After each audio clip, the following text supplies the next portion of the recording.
तो जैसा कि हमने कहा था, इसके पहले के रूल में बताया था कि भूल, दोष, पाप, अपराध का बोध कराने के लिए प्रोनाउन में अगर तीनों पर्सन के प्रोनाउन हैं तो उनका क्रम बिल्कुल चेंज हो जाता है, उलट जाता है।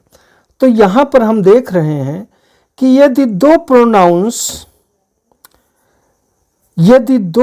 पर्सन्स के यानी दो पर्सन के प्रोनाउंस का प्रयोग एक साथ भूल, दोष, पाप, अपराध का बोध कराने के लिए हो, यहां पर लिखा है दो पर्सन्स के प्रोनाउंस का एक साथ भूल, दोष, पाप, अपराध का बोध कराने के लिए हो, यानी प्रयोग, एक साथ प्रयोग। यहां पर आप समझ लीजिए कि ये भूल गया एक शब्द में प्रयोग, एक साथ प्रयोग भूल, दोष, पाप, अपराध का बोध कराने के लिए हो तो एक दो, यानी फर्स्ट पर्सन सेकंड पर्सन। अगर फर्स्ट और सेकंड पर्सन है तो पहले फर्स्ट पर्सन आएगा फिर सेकंड पर्सन आएगा। यदि फर्स्ट पर्सन और थर्ड पर्सन है तो पहले फर्स्ट पर्सन फिर थर्ड पर्सन, एक तीन। और यदि सेकंड पर्सन है और थर्ड पर्सन है तो पहले सेकंड पर्सन फिर थर्ड पर्सन, दो तीन के प्रोनाउंस के क्रम का अनुकरण किया जाता है। यहाँ हमने एग्जाम्पल दिया है, आई एंड यू आर गिल्टी। तो आई क्या है? फर्स्ट पर्सन का प्रोनाउन है। यू क्या है? सेकंड पर्सन का प्रोनाउन है। तो एक दो सीक्वेंस का पालन हुआ है, यहाँ पर क्रम का पालन हुआ है, इसलिए ये सेंटेंस क्या है? राइट है।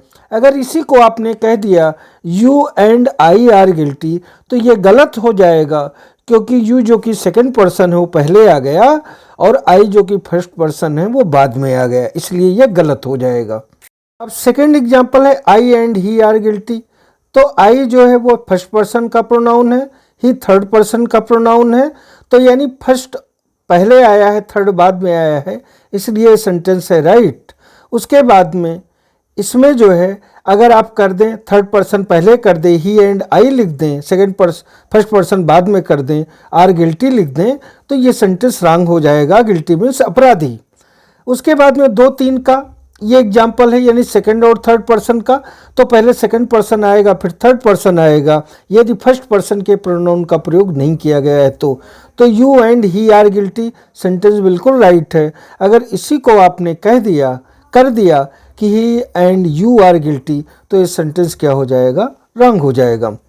अब उसके बाद में हम अगले रूल पर विचार करेंगे। अगला जो बड़ा इंपॉर्टेंट रूल है कि यदि दो या दो से अधिक सिंगुलर नाउन्स एंड से जुड़े हों तथा प्रथम, यानी दो सिंगुलर नाउन हो, प्लूरल ना हो, दो सिंगुलर नाउन हो और वो एंड से कंजक्टेड हों, एंड से जुड़े हुए हों, तथा प्रथम सिंगुलर नाउन के पहले ईच ऑब्लिक एवरी, यानी ईच का प्रयोग किया गया है या एवरी का किया गया है, जुड़ा हुआ है हो यानी प्रयोग किया गया हो, या प्रत्येक सिंगुलर नाउन के पहले ईच ऑब्लिक एवरी का प्रयोग हुआ हो तो इसे सिंगुलर माना जाता है और इसके लिए सिंगुलर प्रोनाउन का प्रयोग होता है, ना कि प्लूरल का। मतलब क्या है? एग्जाम्पल से हम समझाते हैं। Every soldier and seller was in his place. तो यहाँ पर सोल्जर क्या है? यह है सिंगुलर नंबर, और सेलर क्या है? ये भी है सिंगुलर नंबर। सोल्जर मीन्स सिपाही, सेलर मीन्स नाविक, मल्लाह, नाव चलाने वाला, सेलिंग करने वाला, जो नाव को सेल करे, SAIL, नाव खेना, नाव चलाना, बोट चलाना, तो या शिप चलाना, जो भी आप समझें।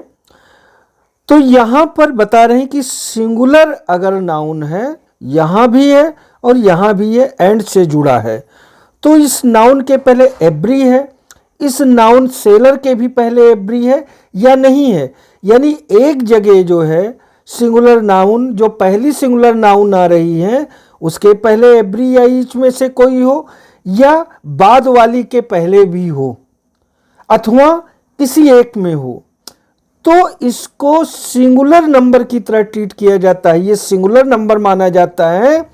Every soldier and every seller, ये सिंगुलर नंबर की तरह ट्रीट होगा, तो इसमें सिंगुलर प्रोनाउन का प्रयोग होगा, यानी every soldier and seller was in his place.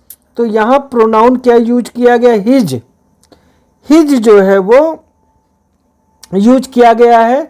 His singular number का है, यहाँ पर अगर देयर या हिज के बजाय इट्स कर देंगे तो भी गलत हो जाएगा, क्योंकि इट्स जो है वो किसके लिए आता है, निर्जीव चीज़ों के लिए आता है।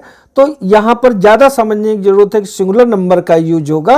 वो नियम तो फॉलो होता ही, ये इट वाला ही वाले में क्या डिफरेंस है वो पहले हम चर्चा कर चुके हैं। यानी ये देयर के बजाय हिज होगा, इसका हमें खास ख्याल रखना है। जैसे सेंटेंस में every soldier and every seller, तो फिर वही बात, यहाँ दोनों यानी सोल्जर और सेलर दोनों के पहले एवरी वर्ड लगा है। कौन सा वर्ड लगा है, एवरी वर्ड लगा है। तो यहाँ पर आपको हिज ही यूज करना है, देयर प्रयोग नहीं करना है। इसके पहले जो सेंटेंस हमने लिखा था सेलर के पहले एवरी नहीं लगा था, तो चाहे दोनों जगह लगा हो चाहे पहली ही जगह लगा हो, आपको सिंगुलर नंबर का प्रोनाउन यहाँ यूज करना है। अगर इसी को आपने लिख दिया every soldier and every seller was in its लिख दिया, तो हिज सेलर सोल्जर के लिए हिज आएगा और निर्जीव चीज़ों के लिए इट्स आएगा, तो इट्स गलत हो गया। और अगर आपने प्लूरल लिख दिया, देयर लिख दिया, तो भी गलत हो गया। इसीलिए इस सेंटेंस को रॉन्ग किया गया है। अब एक अगला एग्जाम्पल हमने दिया है, every policeman and every home guard. Policeman समझ हैं, होमगार्ड होते ही हैं, आप जानते ही हैं। Did his its their duty, तो इसमें हिज ही सही है। हिज के बाद में हमने जो है वो सही का निशान लगाया है, इट्स नहीं होगा, क्योंकि पुलिसमैन होमगार्ड के लिए इट्स आ ही नहीं सकता है। और हिज का प्लूरल नंबर देयर नहीं होगा, तो इसका आप ख्याल रखें। यहाँ पर देयर ड्यूटी ये शब्द है, फिर से देख लें, ये अक्षर कट रहा था ये शब्द। तो every policeman and every home guard did his it's there duty, तो यहाँ पर जो है वो हिज रहेगा, ना तो इट्स रहेगा ना ही देयर रहेगा। इसका आप खास ध्यान रखें।